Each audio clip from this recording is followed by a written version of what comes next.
Hello students. तो अब models में हम लोगों ने दो तरीके के क्वेश्चंस के बारे में बात करेंगे, एक प्रॉपर्टी बेस्ड, दूसरा जिसमें हम लोग केसेस बना के सॉल्व कर रहे थे। आज हम लोग थर्ड वैरायटी ऑफ क्वेश्चंस के बारे में बात करेंगे। तो इसको अगेन हम एक एग्जांपल से पहले समझते हैं, है ना। जैसे सपोज एक क्वेश्चन हमने लिखा इस तरह से, मॉडल्स ऑफ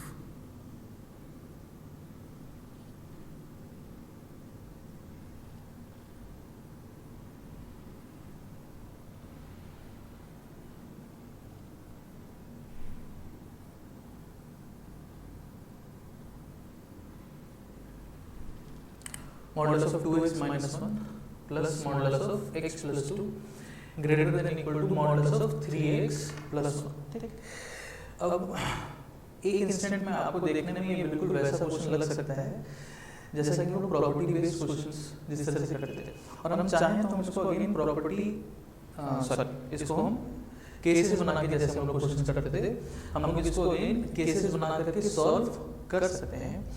बट यहाँ पर अब अगर हम चाहें तो हम बिना केसेस बनाए हम डायरेक्टली इसका आंसर लिख सकते हैं। और इस केस में अगर हम सॉल्व करेंगे, अगर आप केसेस बना के इसको सॉल्व भी करेंगे तो आप देखेंगे इसका आंसर आएगा x belongs to r।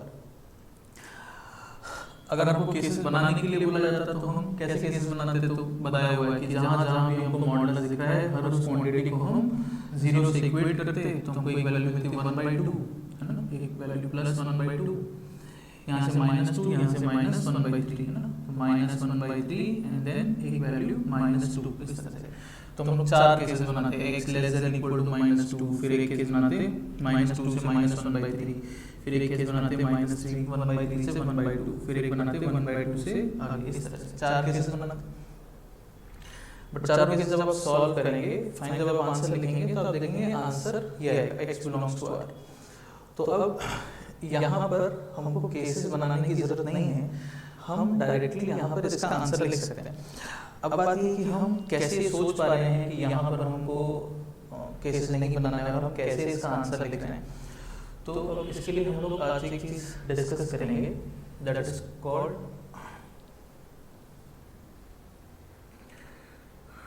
Triangle inequality.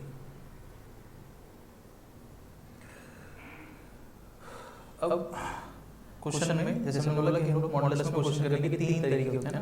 तो पहला था कि प्रॉपर्टी बेस्ड, दूसरा था हम केसेस बना के सॉल्व करते हैं, एंड तीसरा आज हम लोग डिस्कस करेंगे कि हम लोग ट्रायंगल इनइक्वालिटी को यूज करके क्वेश्चन को सॉल्व करेंगे। अब जो क्वेश्चंस होते हैं ट्रायंगल इनइक्वालिटी के, वो भी देखने में बिल्कुल आपको वैसे ही दिखेंगे जैसे केसेस में हम लोग क्वेश्चन करते थे, है ना। जब हम केसेस बना के सॉल्व करते थे तो भी क्वेश्चन इसी तरीके के होते थे, ठीक है। तो ट्रायंगल इनइक्वालिटी के भी जो क्वेश्चंस होंगे वो आपको देखने में बिल्कुल वैसे ही लगेंगे जैसे हम लोग केसेस वाले क्वेश्चन करते थे, है ना। बट ट्रायंगल इनइक्वालिटी की अपनी कुछ कंडीशंस हैं, इसका अपना एक सेट फॉर्मेट है ना, वो क्या चीज़ है वो हम लोग आगे पूरा डिस्कस करेंगे। बट इसमें जो क्वेश्चंस होंगे यहाँ पर एक सेट पैटर्न होता है ना। जब हम लोग ट्रायंगल इनइक्वालिटी पूरा डिस्कस करेंगे तो हम देखेंगे कि ट्रायंगल इनइक्वालिटी पर बेस्ड जो क्वेश्चंस हैं उन क्वेश्चंस को हम कैसे डिफरेंशिएट करेंगे। क्वेश्चन देख करके हमको कैसे समझ में आएगा कि इसमें हमको ट्रायंगल इनइक्वालिटी लगाना है कि अब यहाँ पर हमको केसेस बना करके प्रोसीड करना है।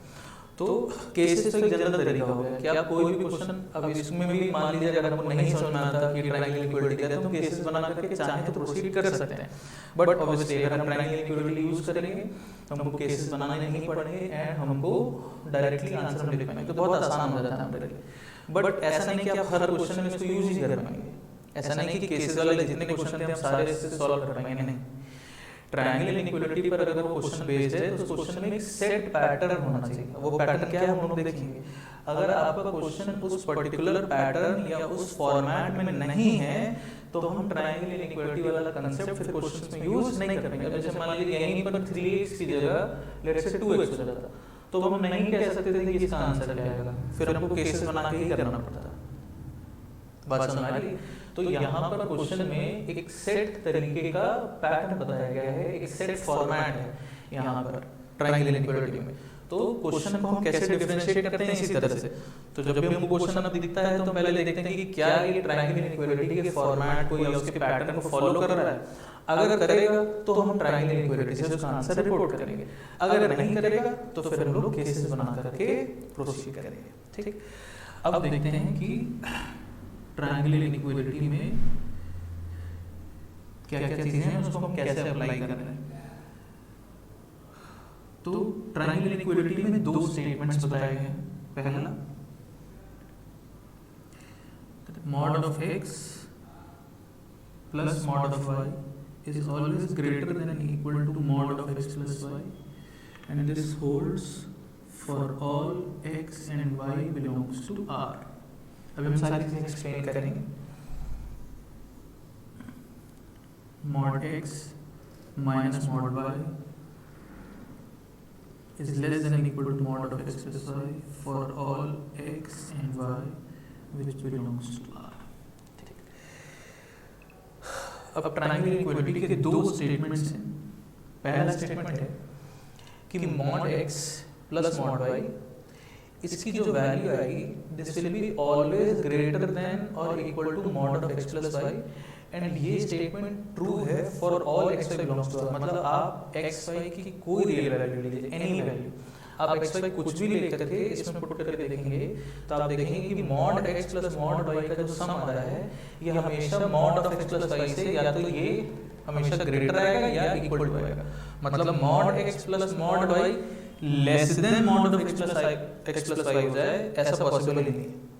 आप कोई भी x for all x y belongs to R, आप कोई भी x ले लीजिए, कोई भी y ले लीजिए, हर x y के लिए mod x plus mod y की जो वैल्यू होगी वो ग्रेटर देन और equal to mod of x plus y आएगी। ये वाली वैल्यू लेस देन हो जाए इससे ऐसा पॉसिबल नहीं। सेकंड में क्या है, mod x minus mod y की जो वैल्यू होगी वो अब हमेशा mod of x plus y से हमेशा स्मॉलर होगी, लेस देन होगी। ठीक, लेस देन और इक्वल टू। जैसे यहाँ पे बोल रहे हैं कि ये क्वांटिटी हमेशा ग्रेटर देन और इक्वल टू होगा mod of x plus y से, इसी तरह से mod x minus mod y हमेशा लेस देन और इक्वल टू होगा mod of x plus y से for all x y belongs to. आप यहाँ पे x y की कोई रियल वैल्यू पुट करके देख लीजिए, ये क्वांटिटी हमेशा या तो लेस देन आएगी इससे या इक्वल टू आएगी।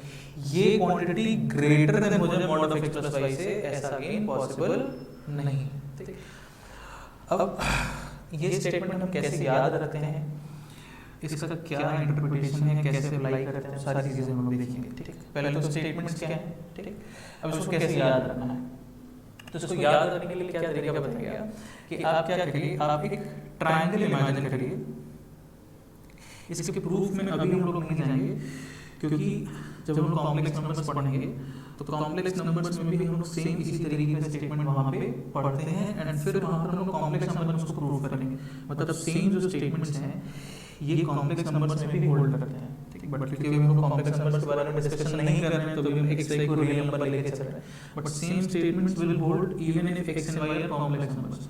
तो हम लोग कॉम्प्लेक्स नंबर्स में इसका एक जनरल प्रूफ पढ़ते हैं कि ये कैसे हम लिख पा रहे हैं, ऐसा क्यों हुआ, तो सारा वहाँ डिस्कशन करेंगे। तो हम लोग कॉम्प्लेक्स नंबर्स में जनरल प्रूफ इसका पढ़ेंगे, इसलिए अभी हम यहाँ पे इसका कोई प्रूफ डिस्कस नहीं कर रहे हैं। ठीक, बट आगे चल के हम लोग देखेंगे। अभी के लिए हमको याद रखना होगा, और कैसे याद रखना है तो उसका क्या तरीका है, आप एक ट्रायंगल इमेजिन कर लीजिए। ठीक, ट्रायंगल की एक साइड लेंथ मान लीजिए mod x, एक साइड लेंथ mod y और एक side length mod of x plus y। एक ट्रायंगल इमेजिन कर लीजिए जिसकी एक साइड लेंथ mod x, एक साइड लेंथ mod y और एक side length mod of x plus y। ठीक, इस तरह से। अब जैसे हम लोग ट्रायंगल में कहते हैं कि भाई दो साइड का सम हमेशा थर्ड साइड से बड़ा होगा, दो साइड का डिफरेंस हमेशा थर्ड साइड से छोटा होगा, वो वाली बात यहाँ पर अप्लाई कर दीजिए इन दोनों साइड्स को लेकर के कि इन दोनों साइड्स का सम, इन दोनों साइड का sum will be always greater than और equal to the third side. तो पहला स्टेटमेंट आप देख सकते हैं, अगर हम ये ट्रायंगल इमेजिन करें और इन दोनों साइड्स को लेकर के वो वाली बात है कि भाई ट्रायंगल में दो साइड का sum is always greater than equal to third side, तो आपको यहाँ पर पहला स्टेटमेंट मिल जाएगा। इसलिए इसका नाम भी दिया गया, आप देख सकते हैं ट्रायंगल इनइक्वालिटी।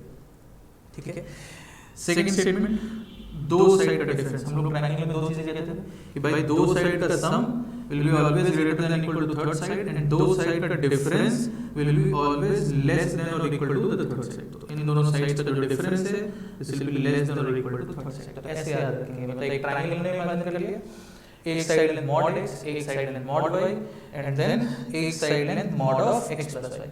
अब मॉड x और मॉड y इस साइड लेंथ को लेकर के स्टेटमेंट दे दीजिए कि भाई दो साइड का sum greater than equal to third side, दो साइड का difference less than equal to the third side.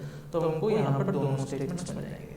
ठीक, इतनी बात क्लियर होगी। कैसे याद रखना है? दो साइड का sum greater than equal to third side, दो साइड का difference less than equal to third side. Triangle आपको बस याद रखना होगा कि ट्रायंगल कैसे बनाएंगे। मॉड x मॉड y, एक side length mod of x plus y, and इन दोनों साइड्स को लेकर के स्टेटमेंट बोला गया है। दो का sum greater than equal to third side, दो का difference less than equal to third side. ठीक, अब जो सेकंड स्टेटमेंट है इसमें हम थोड़ा सा चेंज करते हैं। जैसे क्या है कि हम आपसे बोले कि what is difference between 5 and 2। ठीक, what is difference between 5 and 2?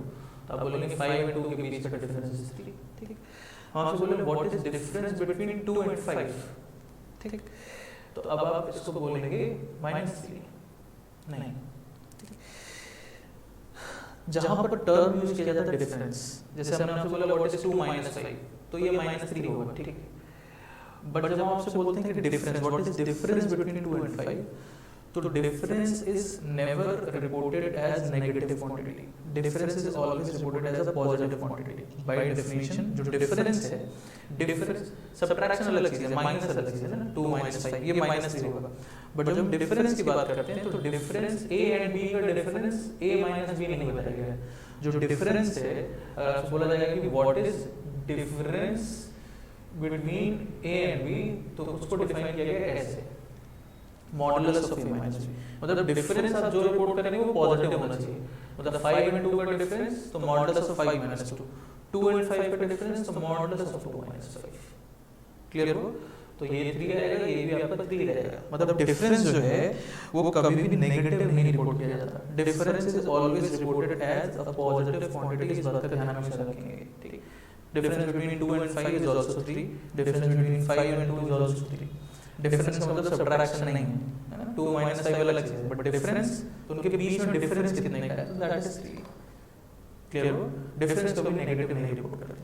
तो अब जो हम सेकंड वाला स्टेटमेंट यूज करते हैं तो हम कहते हैं कि भाई दो साइड का जो डिफरेंस है, अगर आपने ध्यान दिया तो हमने बोला कि भाई दो साइड का sum greater than equal to third side, दो साइड का difference less than equal to third side.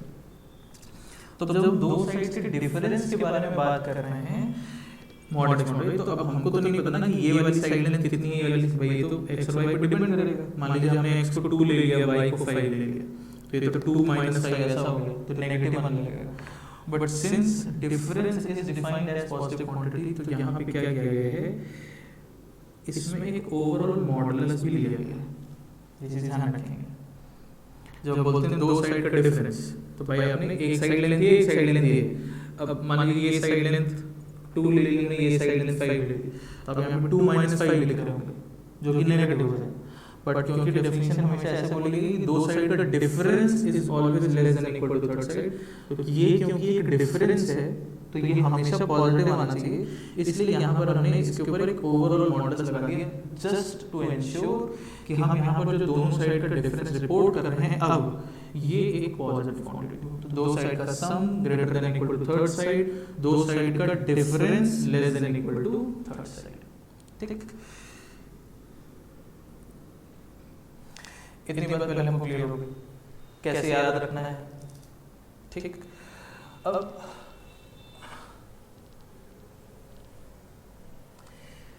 क्या करते हैं लोग, एक बार स्टेटमेंट्स को वेरीफाई करते हैं। ठीक, वेरीफाई का मतलब क्या है,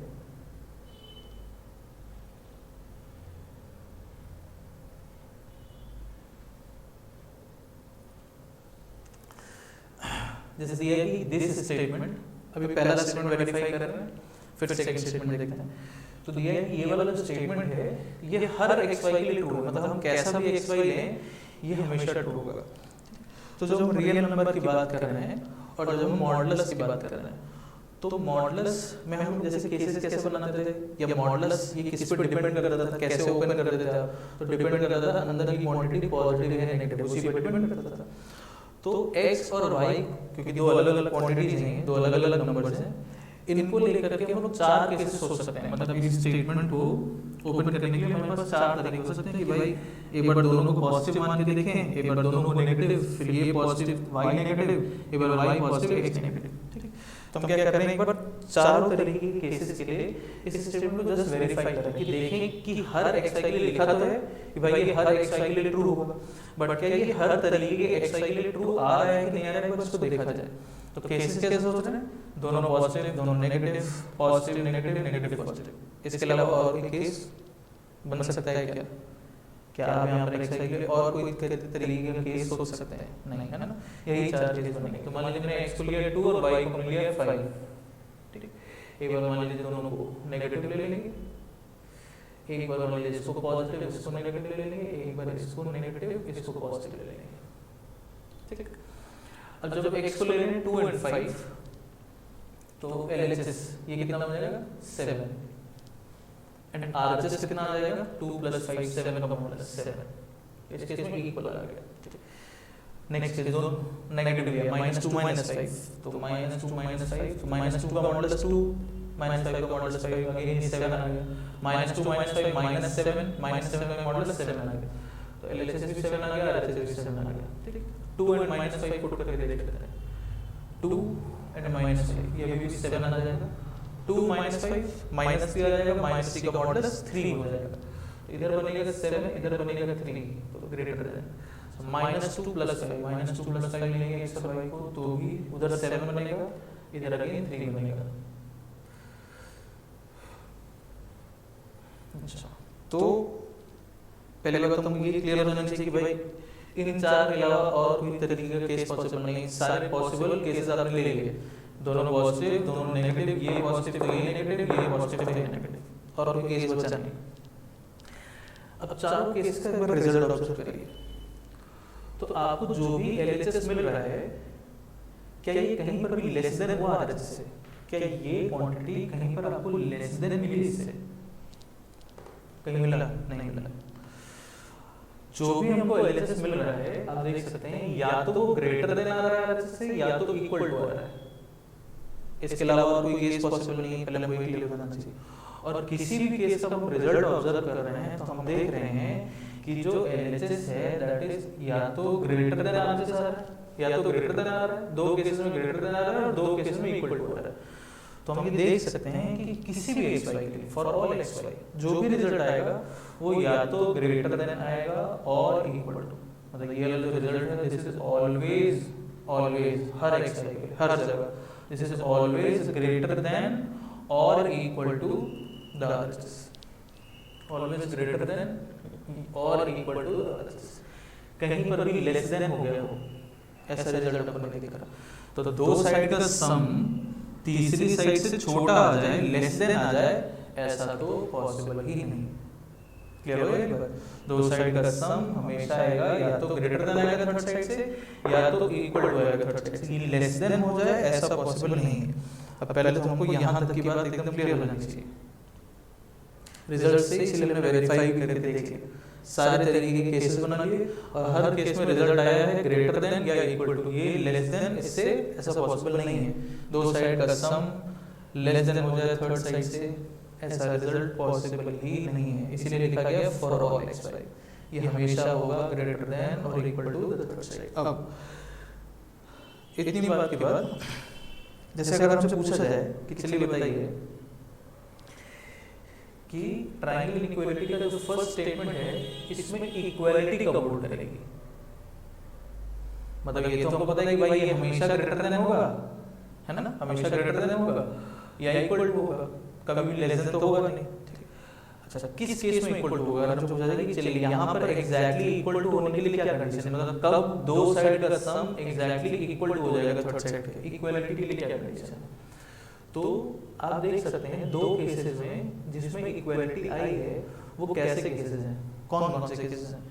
तो जिन भी केसेस में इक्वालिटी होल्ड करी है इन केसेस में आपने दोनों एक्स वाई को पॉजिटिव या तो लिया है या दोनों नेगेटिव लिया है, ठीक।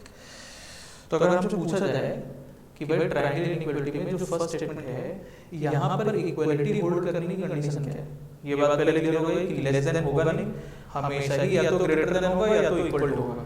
इसके अलावा तीसरी चीज पॉसिबल नहीं। अब इसमें अगर पूछा जाए कि अच्छा एग्जैक्टली इक्वल टू होने की कंडीशन क्या है, मतलब किन केसेस में इक्वलिटी होल्ड की, तो आप क्या कहेंगे? तो आप कहेंगे भाई इक्वलिटी यहाँ होल्ड करने के लिए ये जो दोनों एक्स वाई हैं या तो दोनों के दोनों पॉजिटिव हो या तो दोनों के दोनों नेगेटिव हो, दोनों पॉजिटिव या दोनों नेगेटिव। क्योंकि अगर कोई भी एक पॉजिटिव और एक हम नेगेटिव ले रहे हैं तो इक्वलिटी होल्ड नहीं कर रही, तब तो दो साइड का सम ग्रेटर देन आ जा रहा है थर्ड साइड से। अगर हमको इक्वल टू चाहिए तो इक्वलिटी के लिए कंडीशन क्या है कि either both x and y are positive और both x and y are negative. ठीक, तो दो क्वांटिटी अगर दोनों पॉजिटिव हैं या अगर दोनों नेगेटिव हैं तो उसका जो प्रोडक्ट होगा वो हमेशा पॉजिटिव होगा। भाई इस केस में भी एक्स वाई का प्रोडक्ट ग्रेटर देन और इक्वल टू 0 आएगा, इसमें भी आएगा।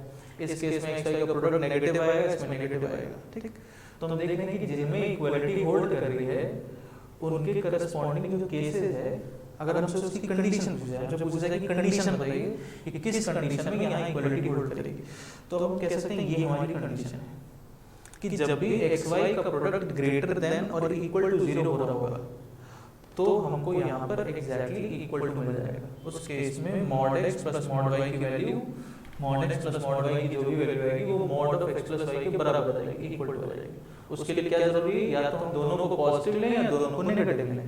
एंड दोनों पॉजिटिव या दोनों नेगेटिव, इन दोनों ही केसेस को हम ओवरऑल कह सकते हैं कि भाई क्या हो रहा है, एक्स वाई का प्रोडक्ट पॉजिटिव हमको लेना है। भाई दो क्वांटिटीज का प्रोडक्ट पॉजिटिव कब होगा, या तो आपने दोनों को पॉजिटिव लिया हो या तो आपने दोनों को नेगेटिव लिया हो। तो इन दोनों केसेस को एक साथ हम इसके लिए कंडीशन लिख सकते हैं इस तरह से कि भाई यहाँ पर इक्वलिटी की कंडीशन क्या है, तो कंडीशन है कि x into y should be greater than or equal to 0, ये कंडीशन होगी। ठीक, अब अगर आपको कहीं पर कंफ्यूजन है ना, तो अब इसके बाद हम सेकंड स्टेटमेंट के बारे में बात करेंगे। बट सेकंड स्टेटमेंट अगर आपको फर्स्ट वाला क्लियर हो गया तो सेकंड में आपको बहुत टाइम नहीं लगेगा, बट अगर फर्स्ट क्लियर नहीं है तो फिर आपको सेकंड में भी प्रॉब्लम होगी। इसलिए अगर आपको कहीं कंफ्यूजन लग रहा है तो एक बार वापस से पॉज करके पूरा स्टार्टिंग से जहाँ से ये वाला पार्ट डिस्कशन स्टार्ट किया है एक बार फिर से सुनिए उसको अच्छे से। ठीक है, ये आपको एकदम क्लियर होना चाहिए, इसके बाद ही आपको सेकंड वाला क्लियर होगा, क्योंकि ये बिल्कुल इसी के जैसा है, कुछ बहुत डिफरेंस नहीं है फर्स्ट सेकंड। एक बार फर्स्ट क्लियर हो गया तो सेकंड बहुत आसानी से समझ में आएगा। इसमें दिक्कत होगी तो इसमें भी दिक्कत होगी। ठीक है, तो एक बार अगर दिक्कत है तो इसको पूरा एक बार वापस यहाँ तक देखिए, तब उसके बाद सेकंड वाला डिस्कशन देखेंगे। ठीक, एंड अब एक काम करिए, जैसे बोल रहे हैं वैसे ये सारी चीजें तो आप नोट्स कॉपी में लिखेंगे, बट इससे रिलेटेड कुछ पॉइंट्स हम लिखवा दे रहे हैं तो उसको भी अपनी कॉपी में नोट करिए, जैसे बोल रहे हैं वैसे लिखिए। ठीक है, सबसे पहले क्या करिए, ये स्टेटमेंट लिख लीजिए कॉपी में, फर्स्ट वाला, mod x plus mod y greater than or equal to mod of x plus y for all x y belongs to R। ठीक है, ये स्टेटमेंट लिखिए। इसके बाद नेक्स्ट लाइन में लिखिए, the above statement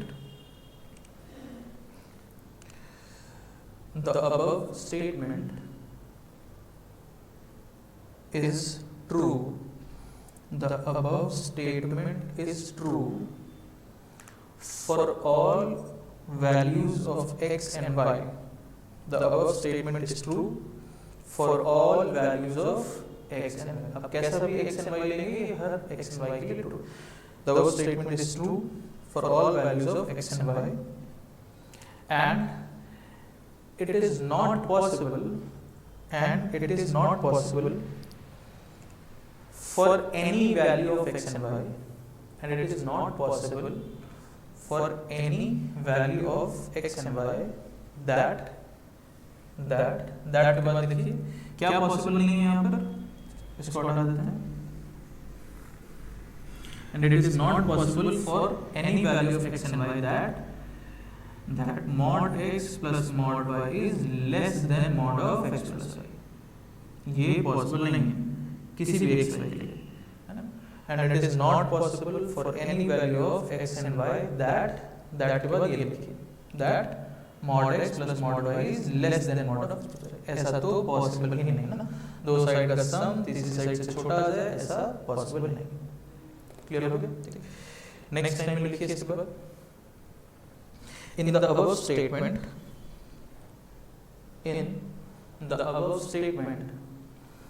equality holds. अब यहाँ पर हमने डिस्कस किया कि इक्वालिटी होल्ड करने की कंडीशन क्या है, ये कंडीशन होगी, है ना। In the above statement equality holds if and only if, in the above statement equality holds if and only if, इसके बाद ये कंडीशन लिख लीजिए, if and only if x into y is greater than equal to 0। जो भी x है जो भी y है उनका product greater than equal to 0 होगा, तो उस केस में यहाँ पर LHS RHS हमको हमेशा इक्वल मिल जाएगा। ठीक, क्लियर हो गया। दो साइड का sum greater than equal to third side होगा हमेशा, लेस देन हो जाए ऐसा पॉसिबल नहीं है। एंड यहाँ पर इक्वालिटी कब होल्ड करेगी, जब x एंड y इसका प्रोडक्ट होगा पॉजिटिव। प्रोडक्ट पॉजिटिव कब होता है, जब दोनों पॉजिटिव होंगे या जब दोनों ही नेगेटिव होंगे।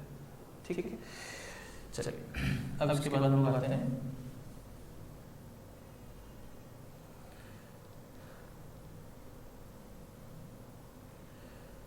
सेकंड वाले स्टेटमेंट।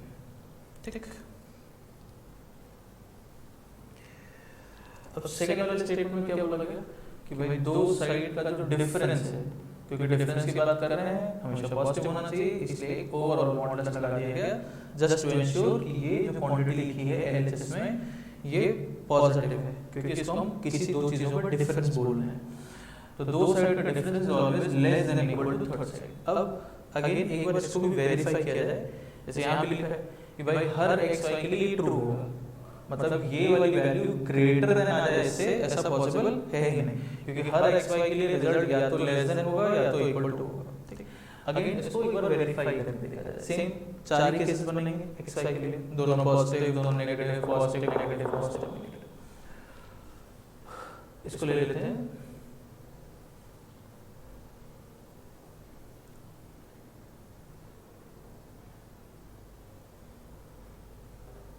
2 and 5, 2 5 माइनस 3 हो जाएगा, माइनस 3 का मॉडुलस 3 आ जाएगा, एलएचएस में आ गया 3, आरएचएस में 2 and 5 7। तो अभी एलएचएस हमको मिला लेस देन माइनस 2 माइनस 5, तो भी 2 और 5 हो गया ओवरऑल, माइनस 3 आ गया, माइनस 3 का मॉडुलस 3 हो गया, माइनस 2 माइनस 5 का अगेन 7 बन गया।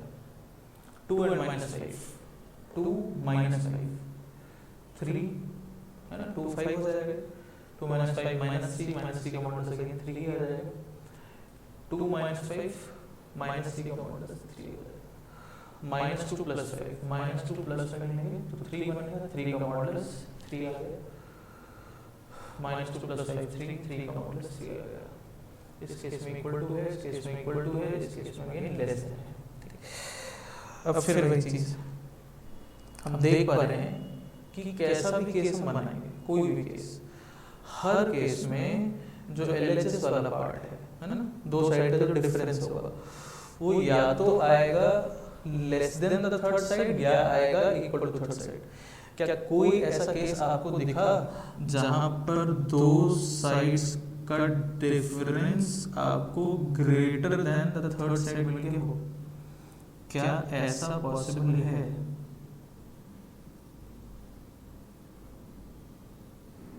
नहीं, ऐसा तो पॉसिबल ही नहीं है, क्योंकि हम जितने पॉसिबल केसेस थे हमने सारे बना लिए और हर केस में हमने देखा कि जो दो साइड का डिफरेंस होगा वो या तो लेस देन आएगा थर्ड साइड से या तो इक्वल टू आ जाएगा, ग्रेटर देन तो आ ही नहीं रहा किसी केस में। तो अगेन ऐसा पॉसिबल नहीं है। क्लियर हो गया?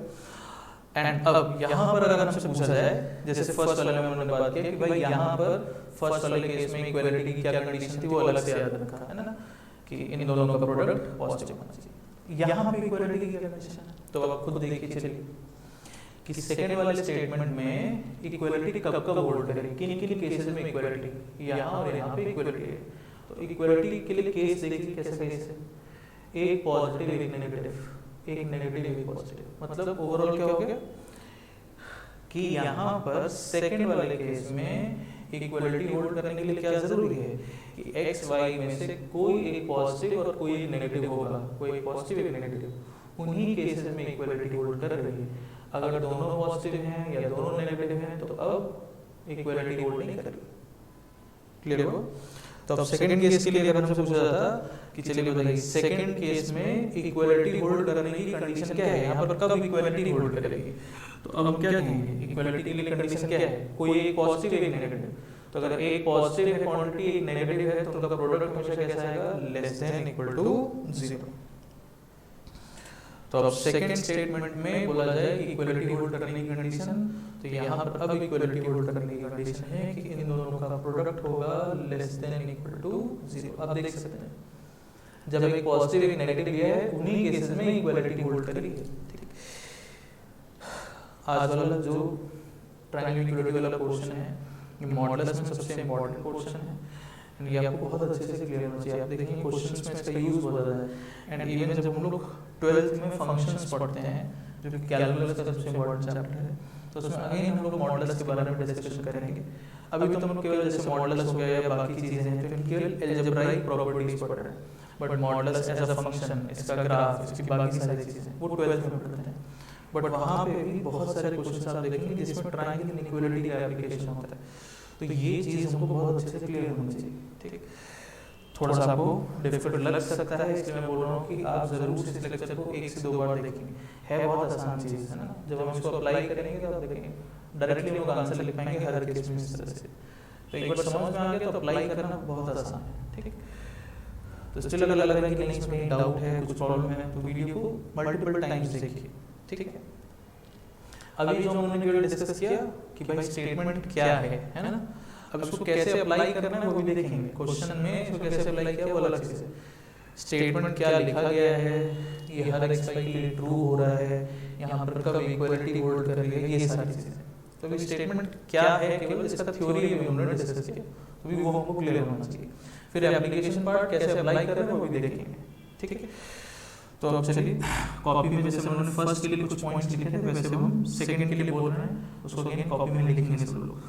तो सबसे पहले तो ये वाला स्टेटमेंट लिख दीजिए कॉपी में बिल्कुल, mod x minus mod y whole modulus will be less than equal to mod of x plus y for all x and y belongs to R। ठीक, अब इसके बाद देखिए नेक्स्ट लाइन में लिखें the above statement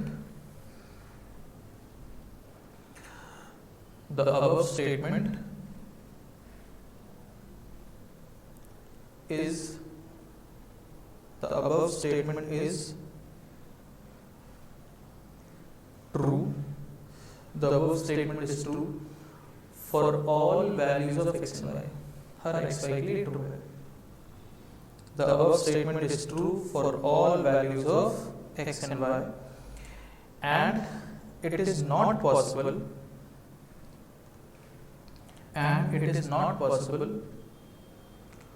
for any value of x and y, and it is not possible for any value of x and y that।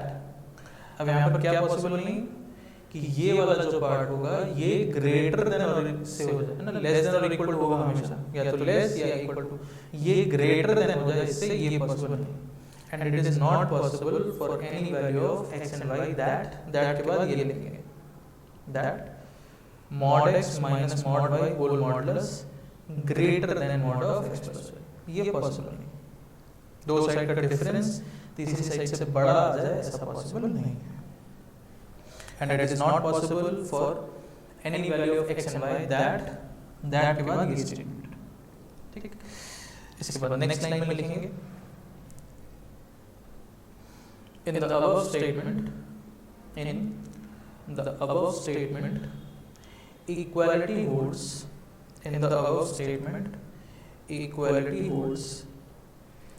if and only if in the above statement equality holds if and only if।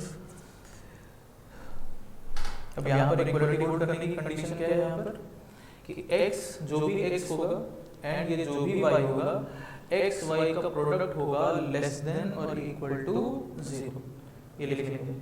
In the above statement equality holds if and only if, ये condition, कोई एक positive कोई एक negative होना चाहिए, मतलब इसका जो ओवरऑल प्रोडक्ट होना चाहिए x y का that should be less than और इक्वल टू 0। ठीक, स्टेटमेंट्स क्या है वो क्लियर हो गए। कैसे याद रखना था ट्रायंगल बना करके वो क्लियर हो, याद रखेंगे। ये हमेशा ट्रू होगा, यहाँ पे लेस देन हो जाए पॉसिबल नहीं है, ये स्टेटमेंट हमेशा ही ट्रू है, यहाँ पे ये ग्रेटर देन आ जाए अगेन ऐसा पॉसिबल नहीं, यहाँ पे इक्वलिटी कंडीशन एक्स वाई का प्रोडक्ट ग्रेटर देन और इक्वल टू 0, इसमें इक्वलिटी कंडीशन एक्स वाई का प्रोडक्ट लेस देन और इक्वल टू 0। ठीक, चलिए अब इसके बाद देखते हैं कि इसको क्वेश्चन में कैसे अप्लाई करना है। ठीक,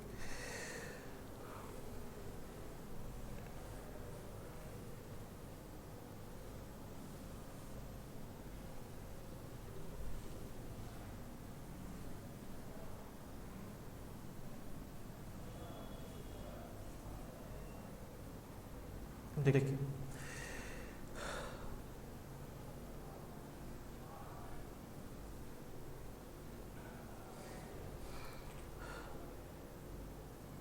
इस पूरे को हम थोड़ी देर के लिए कुछ कैपिटल एक्स मान लें, इस पूरे को थोड़ी देर के लिए कुछ कैपिटल वाई मान लें, तो क्या यहाँ पर मॉडुलस के अंदर capital X plus capital Y लिखा है, हमने 2x माइनस 1 को कैपिटल एक्स बोल दिया, x प्लस 2 को कैपिटल वाई बोल दिया। अब दोनों को ऐड करें तो 3x एंड प्लस बनेगा। अब क्या आपको स्टेटमेंट कुछ इस फॉर्म में दिख रहा है? तो आपसे पूछा गया था कि ऐसा x बताइए, ऐसा स्मॉल x बताइए जिसके लिए mod x plus mod y की वैल्यू ग्रेटर देन और इक्वल टू हो जाए मॉड ऑफ x। तो हमको पता है कि हम यहाँ पर कोई भी x पुट कर रहे हैं, कुछ भी पुट कर रहे हैं, कुछ भी पुट करेंगे तो ये कोई वैल्यू बनेगा, ये भी कुछ वैल्यू बनेगा, ये भी कुछ वैल्यू बनेगा। तो कैपिटल x की कुछ वैल्यू आएगी, कैपिटल y की कुछ वैल्यू आएगी। लेकिन कैपिटल x कैपिटल y कुछ भी बनेगा, दो साइड का सम तो हमेशा ही greater than equal to y। Mod of capital x plus mod of capital y की वैल्यू होगी, ये तो हमेशा ही mod of x plus y से बड़ी आएगी, ग्रेटर देन और इक्वल टू i आएगी। ये तो स्टेटमेंट ऑलवेज ट्रू है।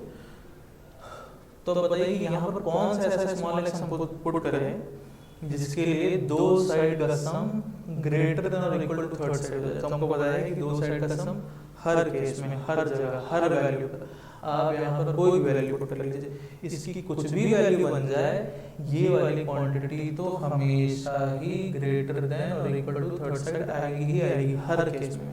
तो हम यहाँ पर कोई भी x पुट कर सकते हैं, तो small x belongs to R ऐसा होना चाहिए। चलिए कुछ और क्वेश्चन देखते हैं।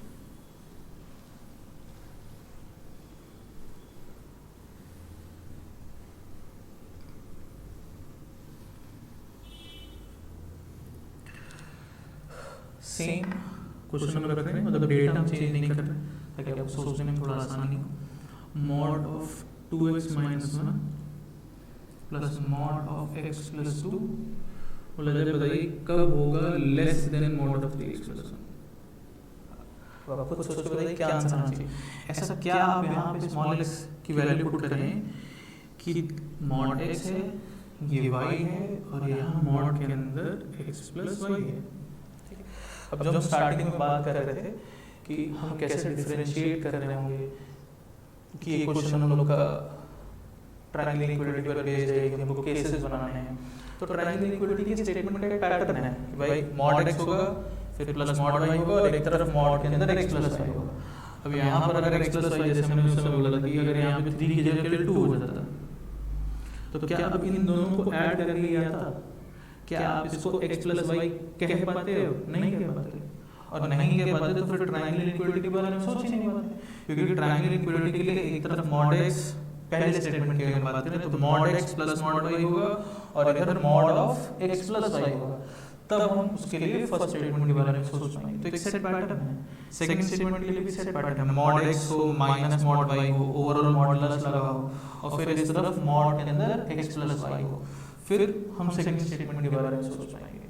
तो ट्रायंगल इक्वलिटी लगाने के लिए हमको पता है कि दो स्टेटमेंट्स हैं और उनका अपना फिक्स पैटर्न है, एक फॉर्मेट है ना।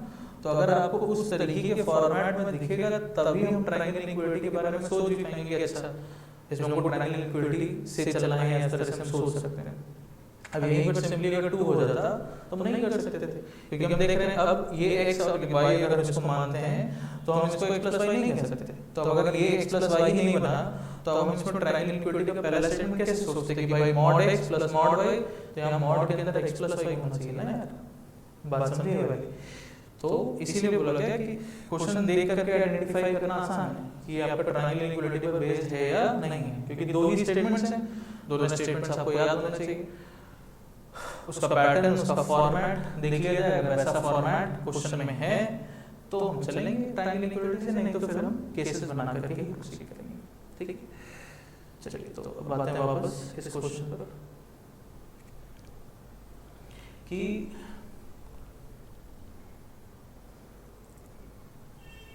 अब बोला गया ऐसा स्मॉल x बताइए जिसके लिए mod x plus mod y दो साइड का सम लेस देन हो जाए थर्ड साइड से। क्या कभी ऐसा पॉसिबल है?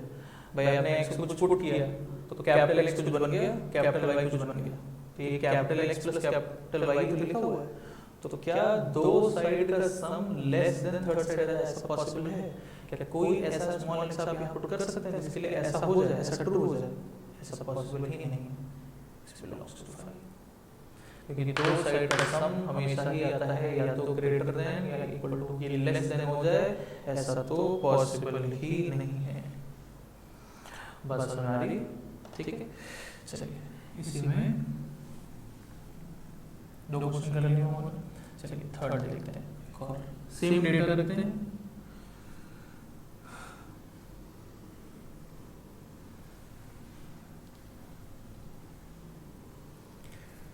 आपसे बोलते चलिए इक्वल टू, अब आपसे बोला गया कि ऐसा स्मॉल x बताइए जिसके लिए दो साइड का sum equal to third side हो जाए। ठीक, तो कब इक्वल टू होता है? अब इसके लिए ही अलग से आपको लिखवाया भी है वो कंडीशन, आप याद कीजिए। दो साइड का सम अगर इक्वल टू थर्ड साइड हो रहा है तो उसके लिए क्या कंडीशन थी कि आपने जिसको भी कैपिटल x बोला है और आपने जिसको भी कैपिटल Y बोला है इसका प्रोडक्ट कैसा आना चाहिए था? Greater than equal to 0। Condition भाई दो साइड का sum equal to third side आने के लिए ये जो कैपिटल X होगा, ये जो कैपिटल Y होगा, इसका product greater than equal to 0 होना चाहिए। कैपिटल X क्या है? 2x minus 1, capital Y x plus 2, ये प्रोडक्ट होना चाहिए ग्रेटर देन इक्वल टू 0। तो अब ये कैसे सॉल्व करते हैं? वेवी कर्व तरीके से कर पाएंगे, है ना? 1/2 माइनस 2 बना करके positive negative positive greater than equal to 0 के लिए स्मॉल x रिपोर्ट कर लीजिए। हम डायरेक्टली आंसर लिख दे रहे हैं।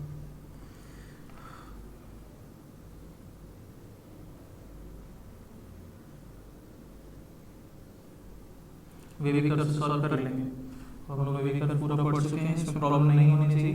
ठीक है, तो वेवी कर्व से जब आप इसको सॉल्व करेंगे तो आपको ये x, तो ये फाइनल आंसर हो गया। मैं आपको बताना था कि कब इक्वालिटी होल्ड करती है। इक्वालिटी की कंडीशन हमको पता है कि x एंड y का product greater than equal to, यहाँ पर इक्वल टू की कंडीशन ये थी, हमने कंडीशन अप्लाई कर दी, जो जिसको हमने कैपिटल X कैपिटल Y माना है वो पुट कर दिया, स्मॉल x के लिए सॉल्व कर लिया, ये हमारा आंसर हो गया। क्लियर हो गई ये बात? ठीक ठीक, अब इसके बाद चलिए फोर्थ बोले। चलिए अब बताइए, अब स्मॉल x बताइए जिसके लिए दो साइड का सम लेस देन और इक्वल टू थर्ड साइड है। ठीक, तो अब क्या है इसको वर्ड देखिए, जब बोलते हैं लेस देन और इक्वल टू तो इसका मतलब क्या होता है कि दो साइड का जो सम है, आपने बोला लेस देन और इक्वल टू, तो इसका मतलब होता है कि या तो ये लेस देन आ जाए और या तो इक्वल टू आ जाए।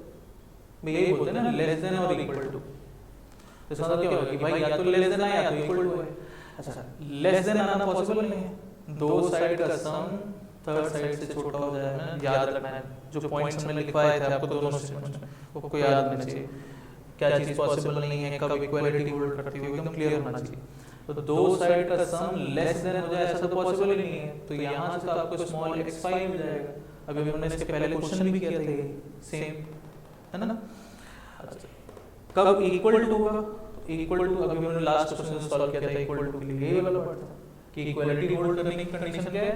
x y का product greater than equal to 0, ये हो।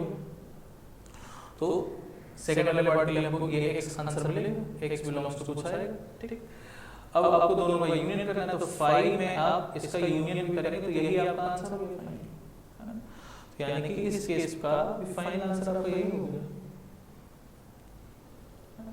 क्योंकि बेसिकली क्या है, लेस देन और इक्वल टू अगर हमसे पूछा गया तो लेस देन और इक्वल टू का मतलब हो गया कि भाई या तो लेस देन हो रहा हो या तो बराबर हो, ठीक।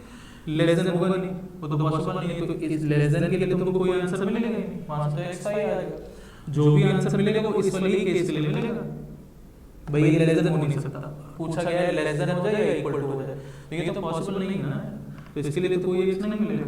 जो भी x यहाँ पे मिलेगा वो केवल इक्वालिटी वाली बात के लिए मिलेगा, और हमको पता है कि अगर LHS यहाँ दो साइड का sum equal to third side जब होता है तो क्या कंडीशन है, लिखवाया है, याद होना चाहिए कि दो साइड का सम इक्वल टू, अगर थर्ड साइड दिया है तो क्या कंडीशन हमको क्वेश्चन में यूज करनी होगी कि जो भी x है जो भी y है इसका जो प्रोडक्ट होना चाहिए, this product should be greater than और इक्वल टू 0, ये प्रोडक्ट हमारा ग्रेटर देन इक्वल टू 0 होना चाहिए, ठीक है। तो जो भी हमने x माना y माना, product greater than equal to 0। अब ऐसे क्वेश्चन कैसे सॉल्व करते हैं, वेवी कर्व बहुत सारे क्वेश्चन कर चुके हैं, सॉल्व कर लीजिए, आंसर रिपोर्ट कर लीजिए, क्लियर हुआ। चलिए तो आज हम लोग एक क्वेश्चन और करेंगे सेम इसी तरीके का, एंड ट्राई करिए एक बार खुद से आंसर लिखने के लिए हर केस में, ठीक है।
डेटा ये सब सेम रखा है ताकि सोचना आसान हो आपके लिए, एंड 4 क्वेश्चन उन्होंने किए थे, वही 4 केसेस लगे हैं ना, दो साइड का sum greater than equal to हो जाए, दो साइड का सम लेस देन हो जाए, इक्वल टू हो जाए या लेस देन इक्वल टू हो जाए, है ना।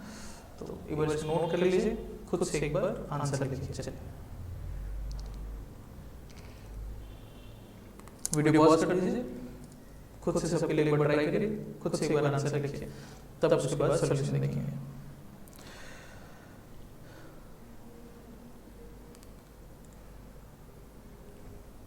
चलिए ओके, हम x प्लस 1 इसको हम कैपिटल X बोल देंगे, इसको अगर हम कैपिटल Y बोल देंगे, तो यहाँ पर सबसे पहले ऑब्जर्व ट्रायंगल इक्विलिटी लगाने से पहले एक बार जरूर से ऑब्जर्व कर लीजिए कि उस पैटर्न में है कि नहीं, उस फॉर्मेट में है कि नहीं। दो साइड का sum mod x plus mod y, और इधर क्या मॉडुलस के अंदर x प्लस y, क्या दोनों को ऐड करेंगे तो 4x माइनस 1 आएगा, ठीक। अब पहले क्वेश्चन पूछा गया कि बताइए कब दो साइड का सम होता है greater than equal to third side, कब होता है, हमेशा होता है, for all x belongs to R। Second में पूछा गया बताइए कब दो साइड का सम होगा less than the third side, तो ऐसा कभी भी पॉसिबल नहीं होता है, x बिलोंग्स टू 5। बताइए कब होगा दो साइड का sum equal to third side, तो इक्वल टू के लिए क्या कंडीशन है कि हमने जिसको x और जिसको y माना है इसका product greater than equal to 0, तो किसको x माना है, x प्लस 1, किसको y माना है 3x माइनस 2, इसका प्रोडक्ट होना चाहिए greater than equal to 0। Again ये हम वेवी कर्व से सॉल्व कर लेंगे, है ना, वेवी कर्व बना करके लिख लीजिएगा, सॉल्व कर लीजिएगा, हम डायरेक्टली आंसर लिख दे रहे हैं, इसका आंसर आएगा माइनस इनफाइनाइट माइनस 1 फिर 2/3 से इनफाइनाइट, ऐसा क्लोज होगा माइनस 1 पे भी 2/3, ठीक है। तो ये थर्ड के लिए हो गया। फोर्थ में फिर पूछा गया कि बताइए कब होगा लेस देन और इक्वल टू, ठीक है।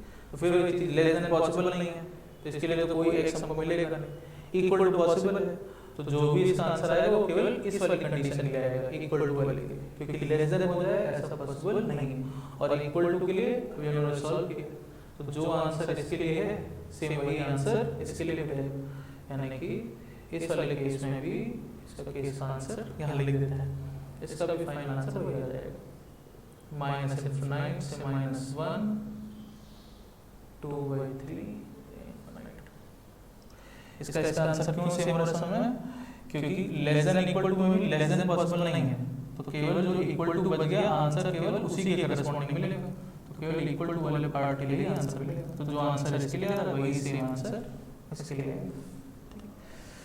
तो ग्रेटर देन इक्वल टू हमेशा होता है, लेस देन इस केस में पॉसिबल नहीं है, इक्वल टू के लिए कंडीशन आपको पता है, और लेस देन इक्वल टू में भी लेस देन पॉसिबल नहीं है, तो केवल इक्वल टू ही हो सकता है यहाँ पे भी, तो इसका भी आंसर वही आ जाएगा जो इक्वल टू वाले क्वेश्चन के लिए आ रहा था सेम।